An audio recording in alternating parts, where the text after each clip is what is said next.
to connect to us. But here we go. We start seeing them pop in. You'll see comments from all the platforms will be on the screen here in a second.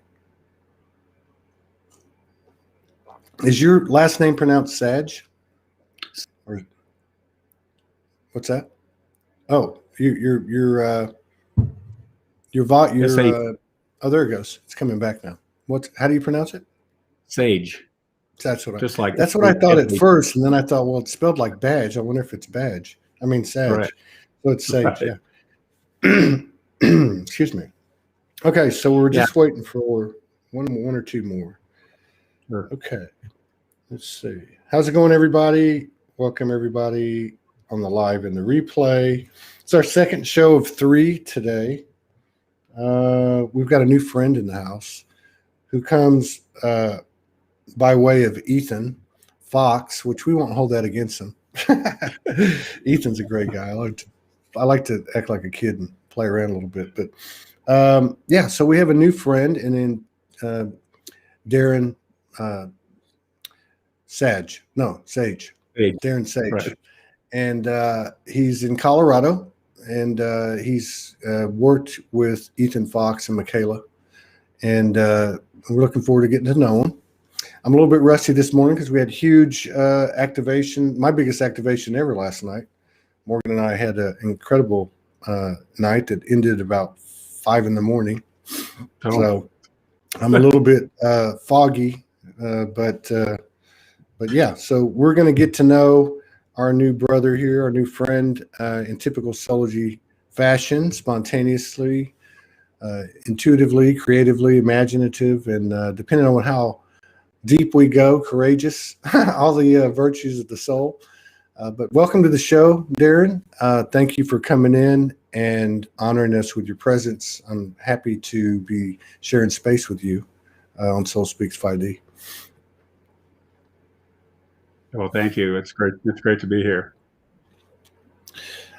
Being that I don't consciously know much about you or the audience, this is a great lead-in. I usually ask people when I don't know them very well or haven't met them, when did you wake up? Was there a point in your life where you, in these last few years, like so many people, that kind of woke up and said, things aren't exactly what I thought they were, and a lot of those revelation and epiphany moments come through, for some people, traumas or successive traumas or divine episodes or that type of thing.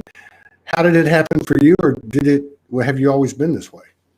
Well, it happened for me quite some time ago. I mean, I'd always been a seeker. I mean, I think even back when I was a kid, I was like, what's this all about? And when I would ask questions, to the minister or family or friends, whoever, it just never really made a lot of sense to me. And so I'd always been seeking, but I actually had a very, very powerful awakening experience with a meditation master from India 32 years ago. Wow. And so yeah, I kind of chuckled and he said, well, was it last year?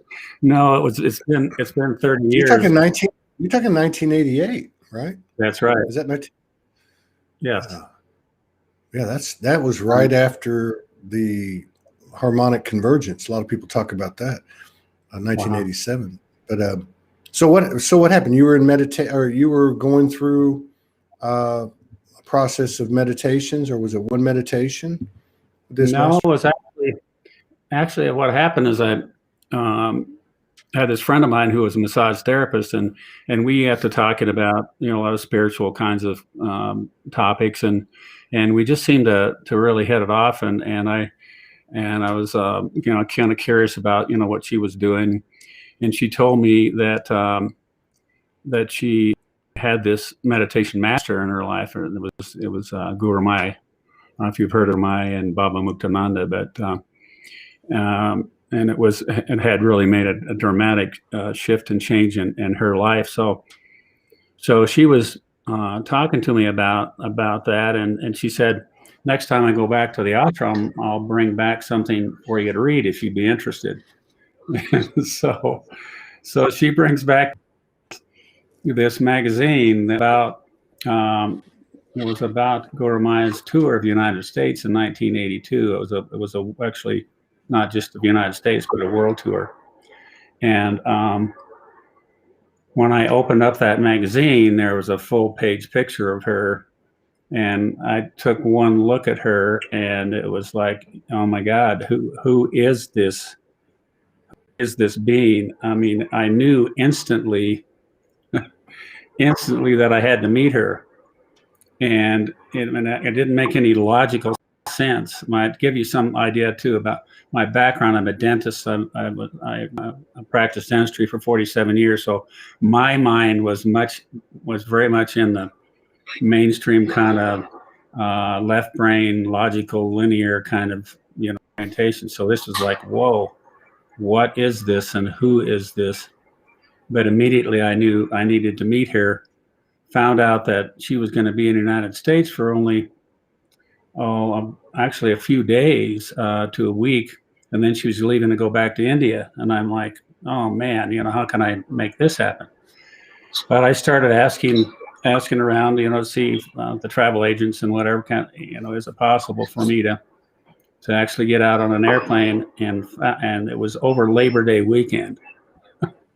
So I only had one day actually to go there and be with her, but it didn't make any difference. It was totally out of logic. It was like, man, you got to go. And so about 3 days later, I'm on an airplane flying out to South Fallsburg, New York, in this ashram. And I'm thinking, even as I'm getting on the airplane, what in the hell is going on? I mean, what are you doing? This is absolutely crazy. And yet, there was still this really strong draw to go. And as I was flying out on the airplane, I remember looking out the window and having this incredible deep sense of going home. And literally, it was such an emotional experience. The tears were running down my face, and it was like, whoa, what's going on? And I had no idea, because I hadn't physically met her, or even so I ended up getting at the ashram late that night, and ended up getting. I think I woke up like about 2 or 3 o'clock in the morning, couldn't sleep, just incredibly full of energy. So I went down, started talking to some people about what I should do, and they told me to go to Guru Gita, which was a chant that they did every morning, and so I went to that, and that was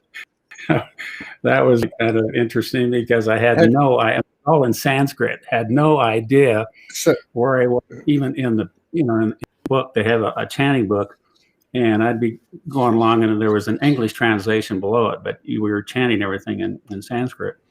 And there was a guy next to me, really helpful, and I would be so lost, I would be 3 or 4 pages behind, and he would, flip through the book and go, no, right here, and then we'd go along, and then we'd be, into the chant. But I really was taken by how friendly he was, and how he just wanted to help, and he was so excited about the fact that I was there, and and sharing in this experience.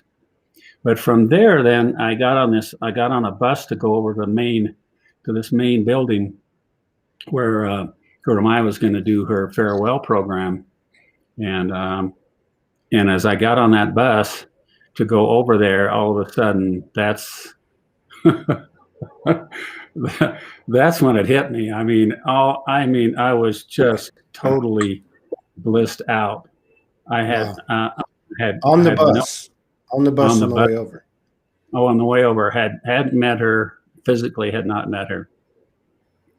But anyway, I knew that somehow, intuitively, that this was her ashram, this was her deal. She was the energy somehow behind all this, and that I had, received this special, incredible gift. And when it all came together, I had this sense of absolute peace, absolute wholeness, absolute everything that I'd ever been looking for in my in my life prior to that. I mean, in such great abundance, there was absolutely nothing missing.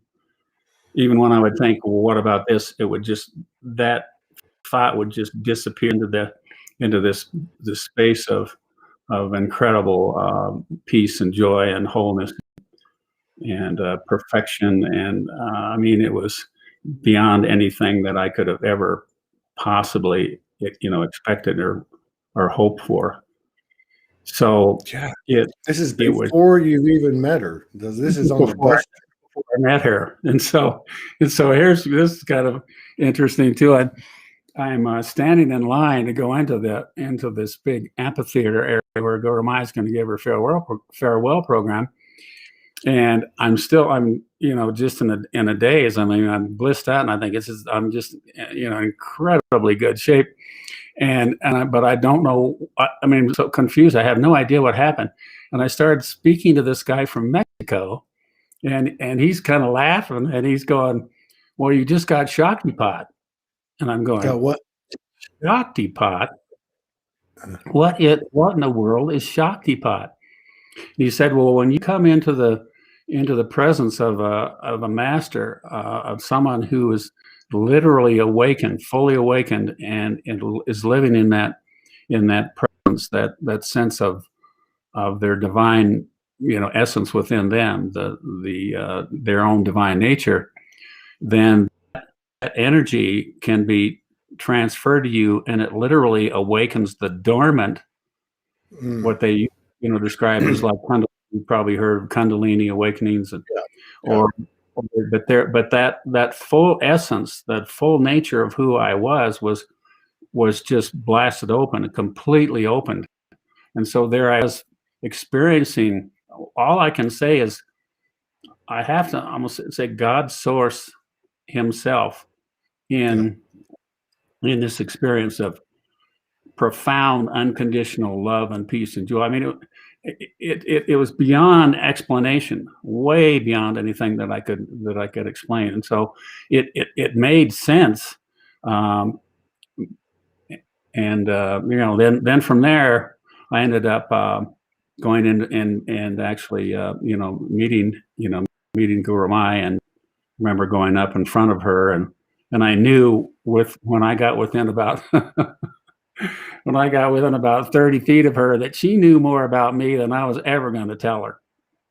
And I didn't know what to say. I wanted to tell her how incredibly grateful I was. But when I finally got up in front of her, and this was this we call it darshan line, all the people would go. She had these peacock feathers, and she just kind of tapped the people just as a blessing as they would come by. And she said, "Oh, you came for the farewell program?" And I was like, I couldn't even speak, and I couldn't even say yes. And so anyway, I think, I don't know how long it was before I finally said yes, that I came for the farewell program, but I was still in this, just days, I'd have to say. And yet I felt this enormous gratitude, and I knew that she knew that. I mean, she knew everything that I was thinking, before I walked up there.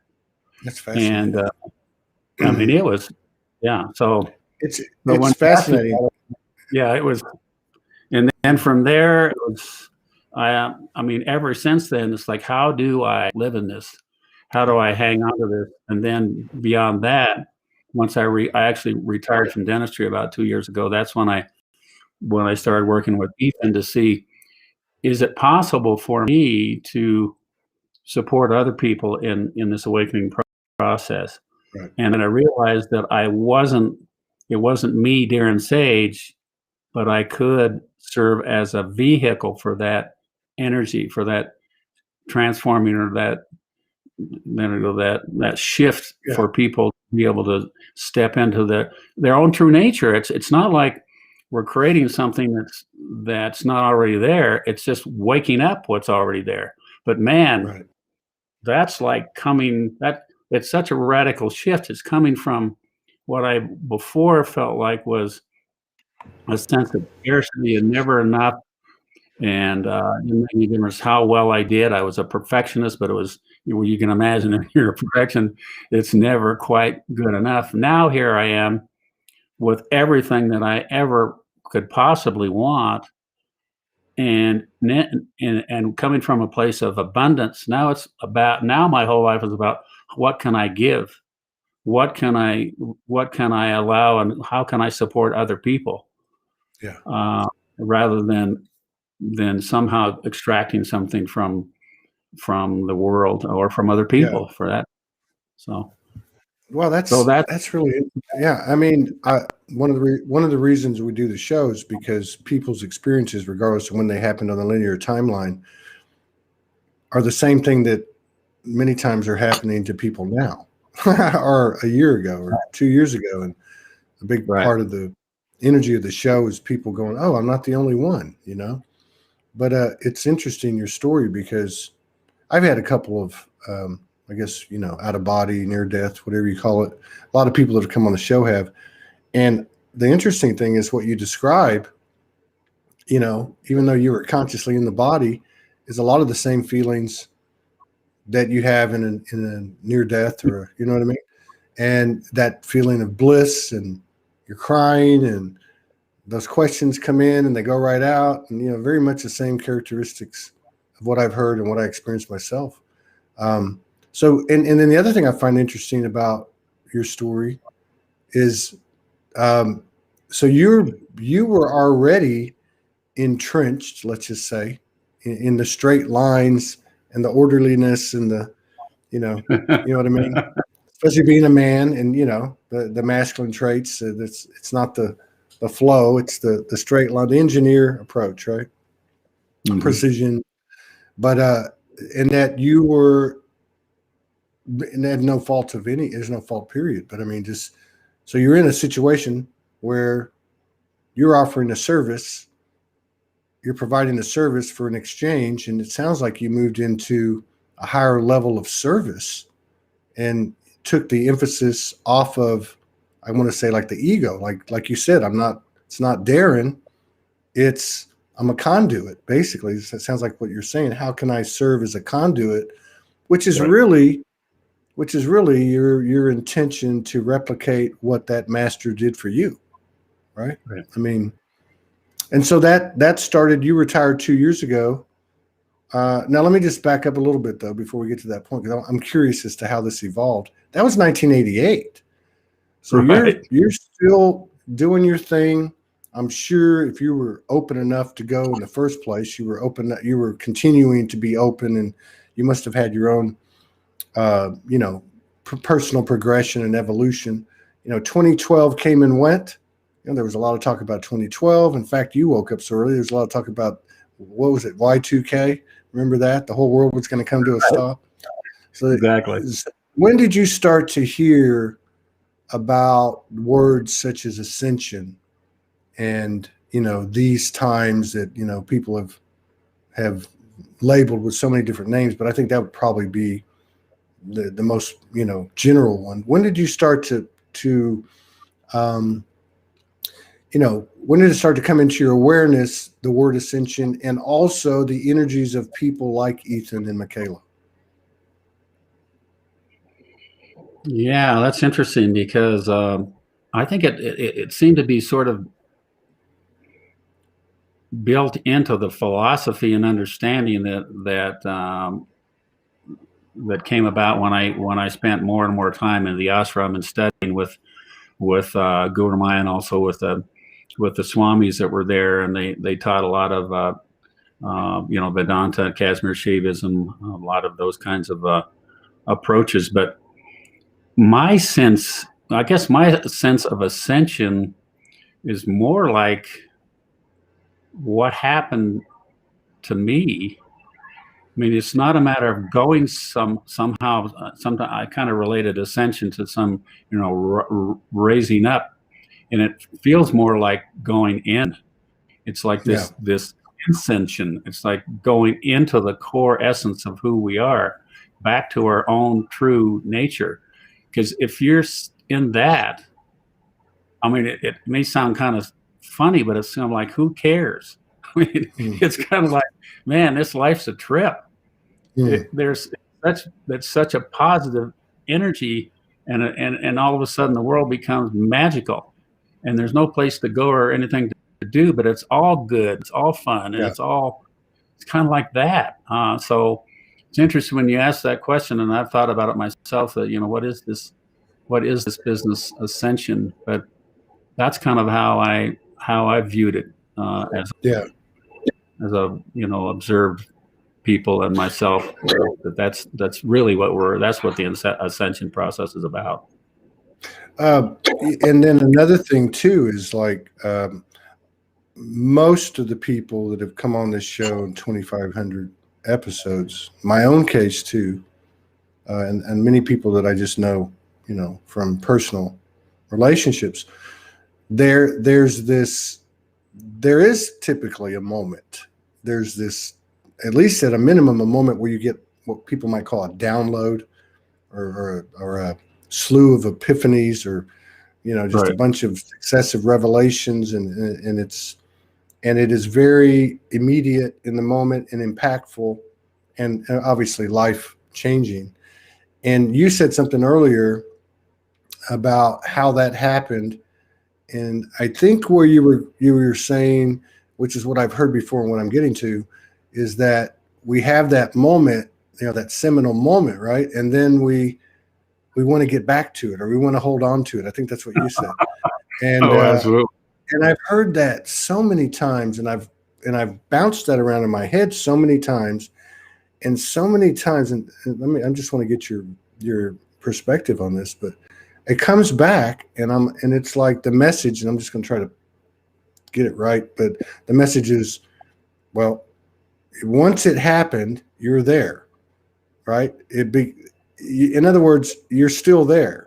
It's done, kind of thing. And yes, you expand and you continue to explore, but did you feel like you were chasing that all these years since that meeting in 1988? Did you feel like you were staying there? Did you feel like you were, still chasing the carrot on the stick? I mean, how did that go for you? How did you navigate those years before you retired and started to apply yourself to what you're doing now the last 2 years?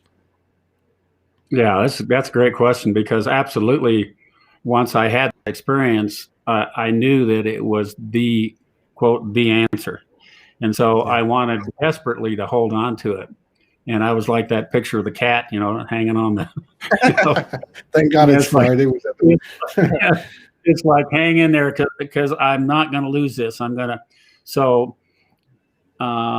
So immediately I started doing a lot of the practices that they recommended, especially meditation. I've meditated for the last 30 years every day.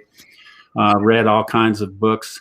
I would go to the ashram and took my 3 children with me to the ashram in the summertime. So it was, it was continual quest, and I would go in and out of it. I would have to say for probably the first 2 or 3 months, I was totally immersed in it, and it was like, oh, this isn't going anywhere. I mean, I don't have to worry about this. And then slowly, it's like, no. So I definitely had that feeling. So yeah, it's definitely something that I continually worked at trying to stay in touch with. And as an example, in the morning, doing my meditation, doing readings, and then any other time I had a chance to read books, to talk to other seekers. That seems to be, it's like partners in one of those things I've heard, partners in belief. If you can have somebody else that interested in this, it really is helpful to have that orientation. But I think, to answer your question, there would be times when I would have these epiphanies, and I would really, I'd really be in it, and I'd go, well, man, I've got this, and then away it would go. I often remember during my work day as a dentist, it seemed like, man, I would go into work, and I would be just really calm and really have everything just seemed like in order and everything was going so smoothly. And then I would go into the day, and at about 2 o'clock in the afternoon or so, all of a sudden it'd start to kind of come apart. And I would do this over and over, and I would even have little sticky notes on the, and in front of my desk, that be reminders of peace and serenity and quietness and all those kinds of things. So yeah, it's that's the kicker. And it's one thing to have this awakening kind of experience, but then it truly is, how do I live this, and how do I keep it fresh? And I think probably the best thing that's happened for me to keep this really doing what I'm doing now, and that's sharing it with other people, and then getting that feedback. But there's something about teaching it and sharing it that brings me back to it better than I think anything else. And it's almost like it's the unselfishness of it. It's giving that opportunity to people. And the other thing that's just damn cool, boy, when people get this, when you look over there and you see them light up, whoa. Yeah. It's of course, obviously I've had a lot of that is such a high. I mean, it's just such a beautiful thing to see. All of a sudden, once you make that turn, once you step into that reality, there's no going back. It doesn't have to be a huge, I mean, I've spoken to very few people that have had the kind of experience that I had that was so all-encompassing. But regardless, once they've stepped in and tasted this and know that that's within them, then they're hooked, and they want to keep they want to keep kind of growing that. You're not going to, like you're not going to turn it off. And that's, I can't imagine a better way to serve people in this world right now, because it seems like, man, if people can get that feeling, then they're no longer going to be the mercy of anyone or anything. Exactly. I mean, I don't know whether they put you in jail or what you still got you, and you still have the place that you can go to. And now I understand why some of these people that have been, jailed or whatever, and they sit there and they're just fine. Yeah. Because they're not in jail the way most people are in jail, and they're out here and they're living their lives. So it's very true. It's very true. If that kind of I thought that was a great answer. This is why I love doing the show, because I think these stories carry so much code, which really is no different than what happened when you went to see the Masters. However that happened in the literal sense, and how you described it was very, about as real as you can get. There was something opened up in you. So however that happened, and however you want to explain that, it's not irrelevant, but the relevance to me is that it happened. So once it happens, you can't go back. And I've had so many people on this show, this extraordinary stories, for instance, several women going back into your range, in the late 80s, early 90s, get a download, leave their marriage, are told to work for spirit, that everything will be taken care of for you, move to another country, live in a room, hard scrabble existence, alone, doing grid work, doing etheric work, doing internal work in solitude without any notoriety. And, long before these communities became more of a presence. And it's amazing the intestinal fortitude that comes with these wake-up calls, because you cannot, it's a to thine own self be true frequency. And I used to say, when I woke up, I used to say, the whole world may think I'm crazy, but I know my truth and the universe knows my truth. And that's enough for me, and that's to me what you're talking about is, is something I've seen as a common characteristic with people.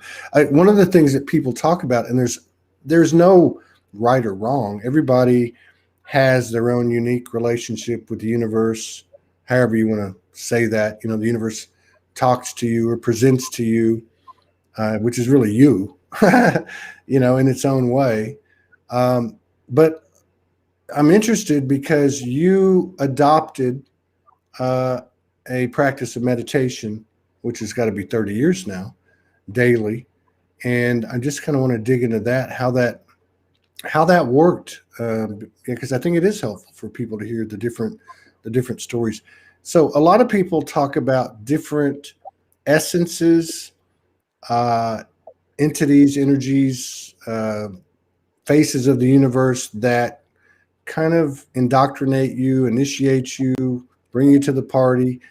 And then some people talk about it's just always been a singular voice that I've been communicating with, so to speak. Now, keeping in mind that everybody has different clairs and that everybody experiences the same thing. But was there anything distinctive in your journey? Because as you were going through this practice of meditation and conscious living, was there any distinct moments, energies, faces of the universe that kind of assisted you?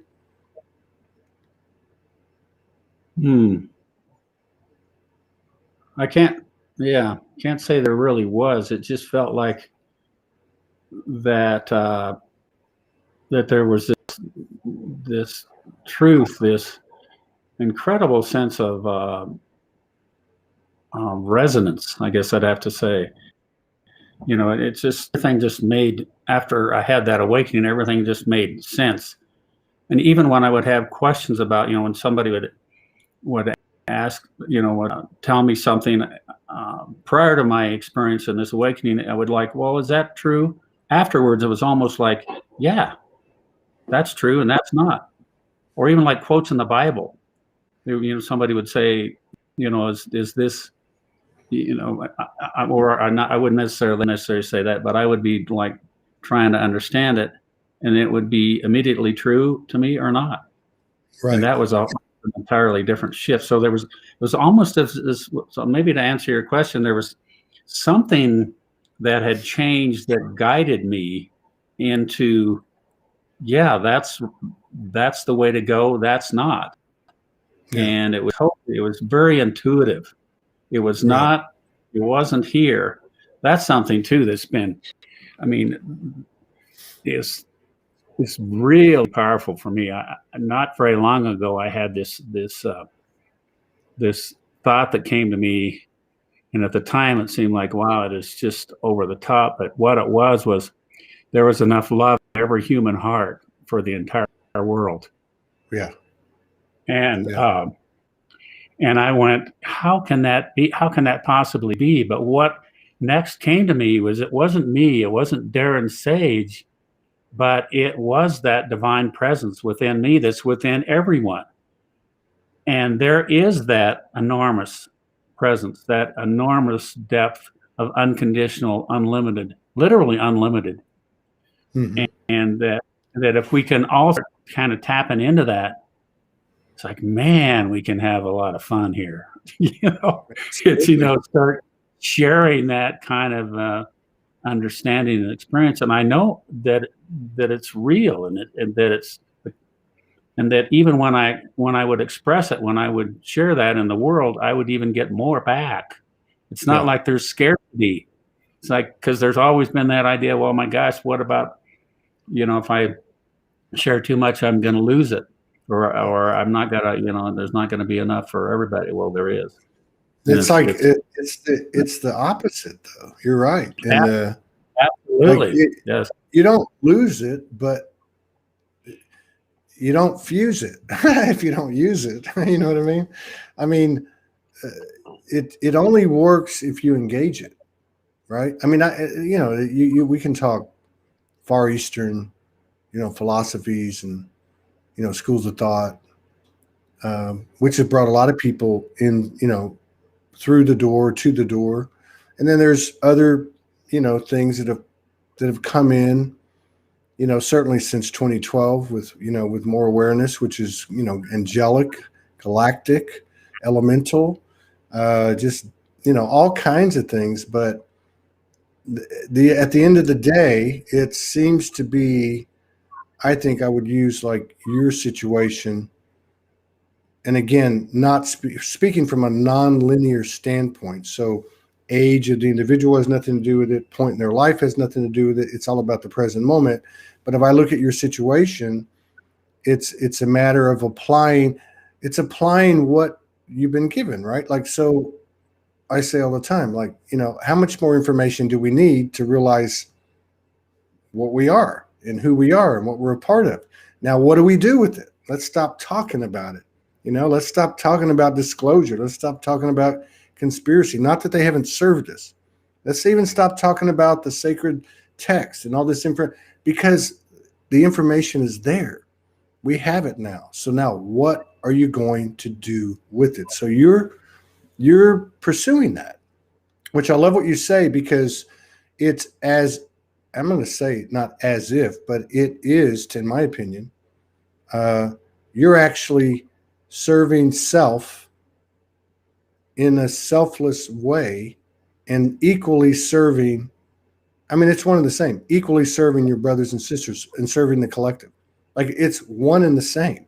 There's not one, because it is just the same, isn't it? Right. You get what I'm saying? Yes. Well, it totally serves me.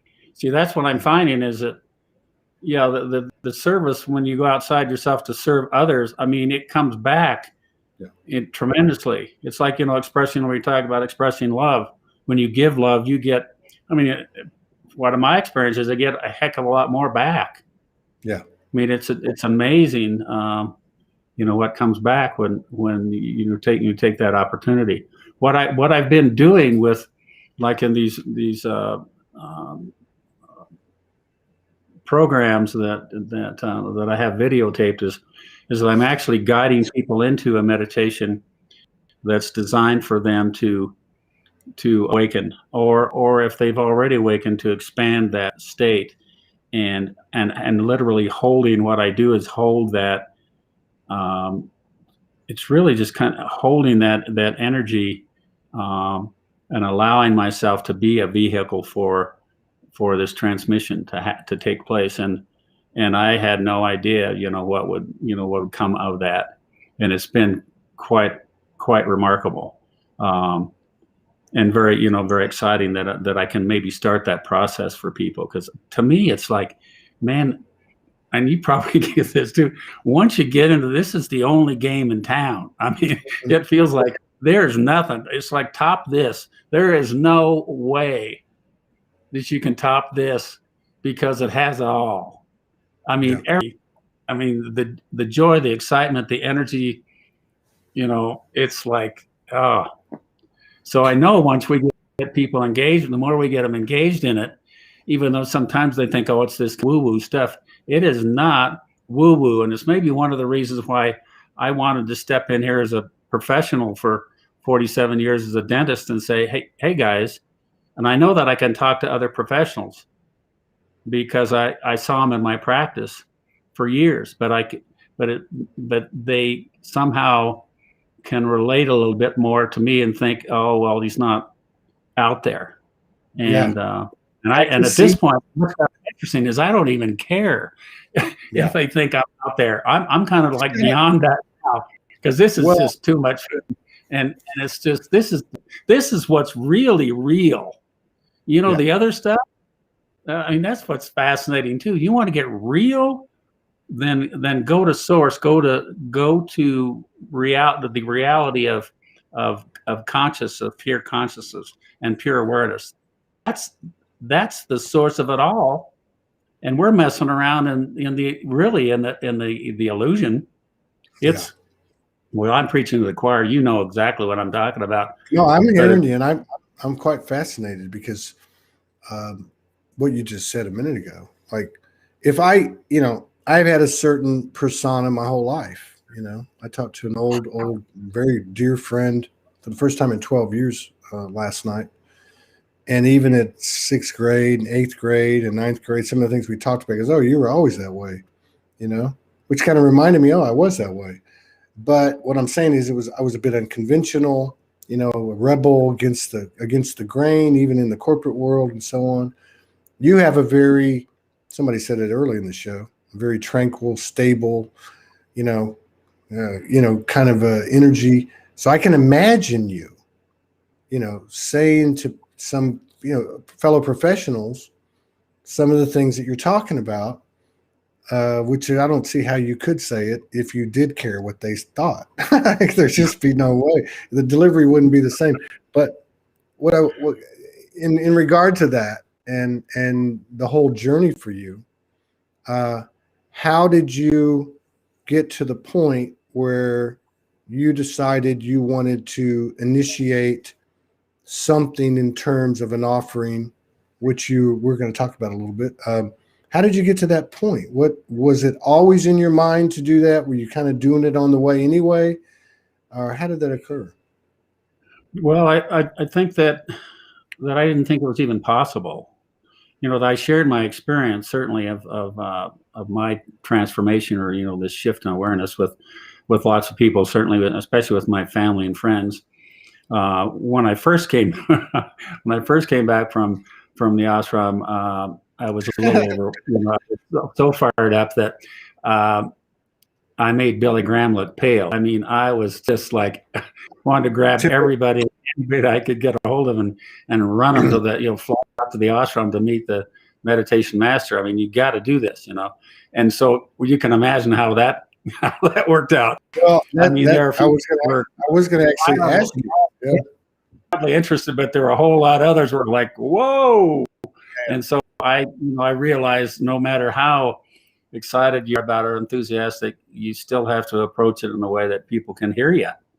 And it was so that was a good lesson. So you had some of the similar experiences. A lot of these light workers that come on the show, or even that I observe in the community, you'll see them when they get that aha moment you were talking about earlier, how much you love seeing that happen. And then I think we've all done it. You've done it. I've done it. And that's where you go back and you got to tell everybody everything. And you see these posts and they're like, my family thinks I'm crazy. You know, why isn't anyone listening to me? You know, so I do think it is a common characteristic, and it's interesting that you were doing that in 1988, for Christ's sake.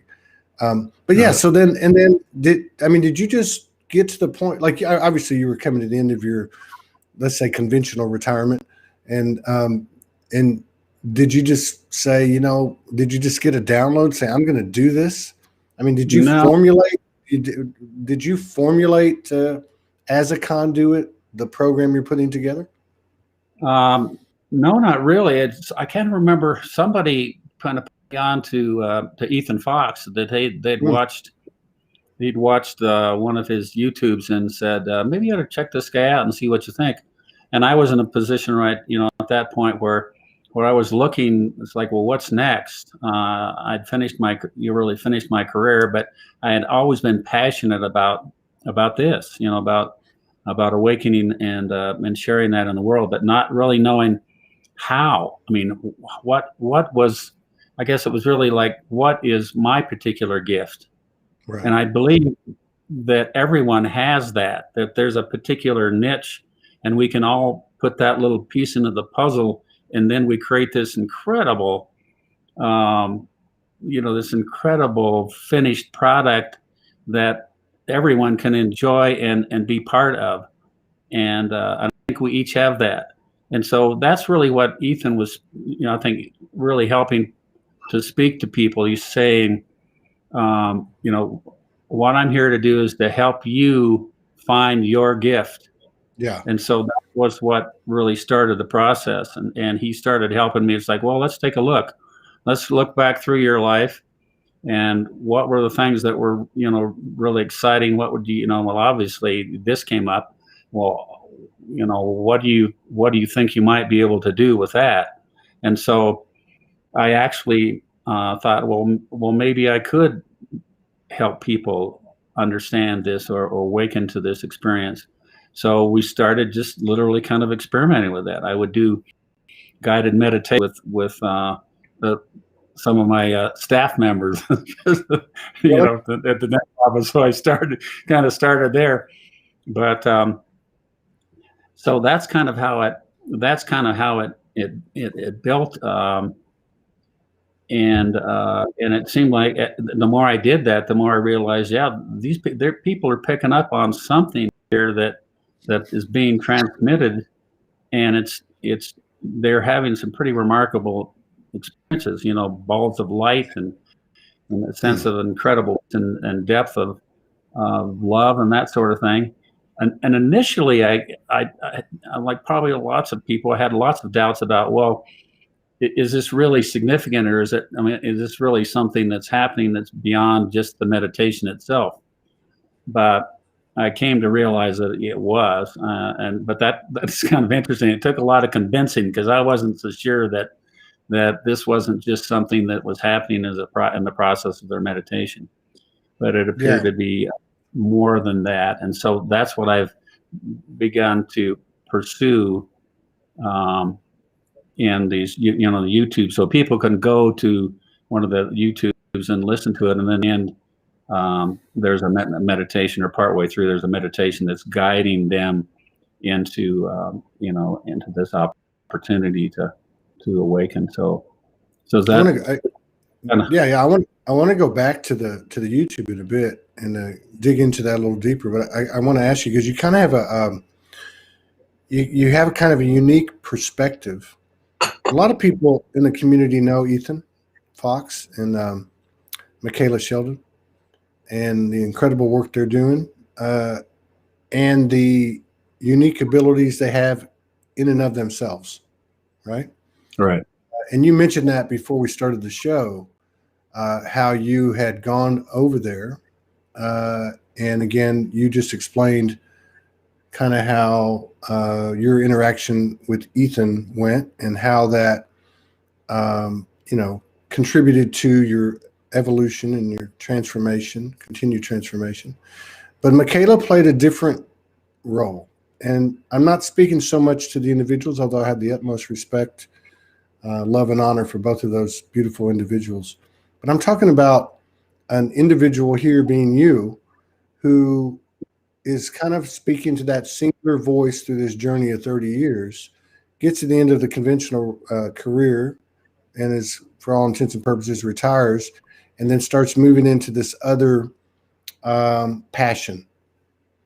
And Ethan, obviously, you explained that situation. Michaela kind of brings something different to the table. How did that affect you? What did she bring to the table? What was opened in you, in your proverbial eyes? What was open to you by interacting with her? Yeah, what I would say is that it definitely created a confidence in what I was doing, and that it depends on how people perceive this, but what my understanding was through working with her, and when she channeled what my past lives, what my past interaction with, who my guides, who my guides were, and that helped me, really helped me realize that I've been on this path probably for multiple lifetimes, and I'm now this is what I'm doing now, but this didn't just happen, and that there's also enormous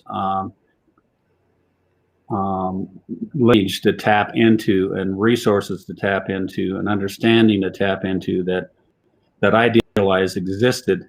And that's one of the really beautiful things about somebody like Michaela, because they can see that. They can see, it's like back into the history of who you are and what you are in ways that I can't. Some people can. I mean, there are other light workers that they're always talking about, well, I have this guide and that guide. And to me, I really don't have a clue. I know I have this deep I have to say love for people. I mean, I just really, really like people, and always have, and want, want to express that.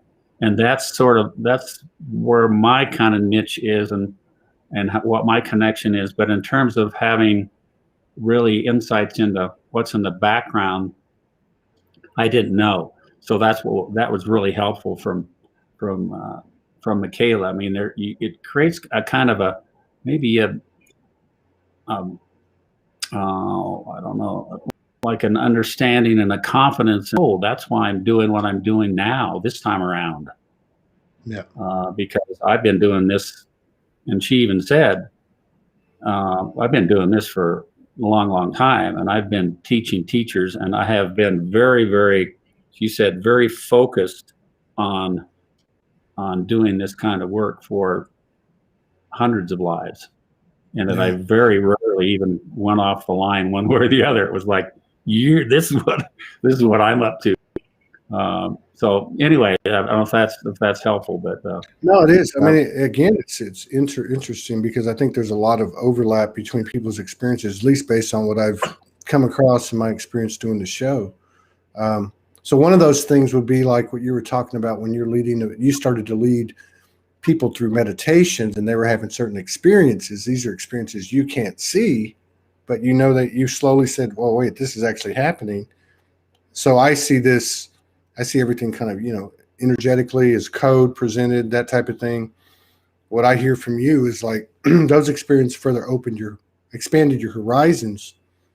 You may not be actively, let's say, for instance, I may not be actively able to relate to galactic connection or something to that effect, but I've had experiences where I know I fully accept the possibility and probability and reality of that type of consciousness or that aspect or whatever.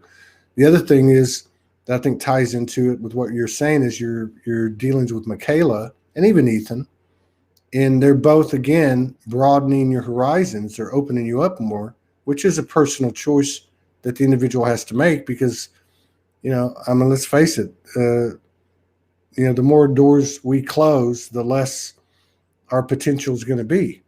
So it's interesting to hear those dynamics, how they work through your experiences and gotten you to where you are today. So tell me about your YouTube. Tell me first what the name of it is so I can put it on all the platforms so people can go to it. What's the name of your YouTube? Yeah, so they just come up Darren Sage. There are two different YouTubes. One of them is entitled. That's pretty funny. So I've got a blank, but if you just look up Darren Sage, both of the YouTubes will come up. I was trying to remember what that. Now these you said something about a minute ago about the two YouTubes that at the end there's a meditation. What is there like I guess this is what you're looking for right now, and I can know exactly how you feel, by the way. But so the first part is presenting a certain theme, and then you go into the meditation. Right. Okay.